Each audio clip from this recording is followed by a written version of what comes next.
ولایت نیوز میں آپ کا خیر مقدم ہے۔ شاہ چراغ دہشت گردانہ حملے کے مجرم اپنے انجام کو پہنچے۔ شیراز میں حضرت شاہ چراغ کے مقدس مزار پر دہشت گردانہ حملے کے 2 مجرموں کی سزائے موت پر آج صبح 8 جولائی بروز ہفتہ عمل ہوا اور یہ دہشت گرد اپنے انجام کو پہنچ گئے۔ دہشت گردی کے اس جرم کا مرکزی مجرم بھی پولیس اور سیکورٹی فورسز کے ساتھ جھڑپ میں مارا گیا تھا۔ اس دہشت گردانہ حملے کے چند روز بعد دہشت گردی کے اس واقعے کے مرتکب افراد کو گرفتار کر لیا گیا تھا۔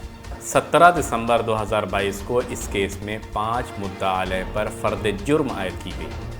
واضح رہے کہ 4 نومبر 2022 کی شام 17:45 پر شیراز میں حضرت شاہ چراغ علیہ السلام کے مقدس مزار پر ایک دہشت گردانہ حملہ ہوا تھا۔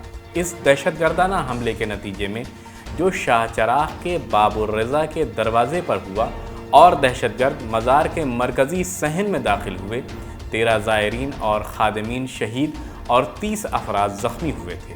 شہید ہونے والوں میں 2 بچے بھی شامل تھے۔ اسی طرح کی اسلامی اور بین الاقوامی خبروں کو جاننے کے لیے ولایت نیوز سے جڑے رہیں۔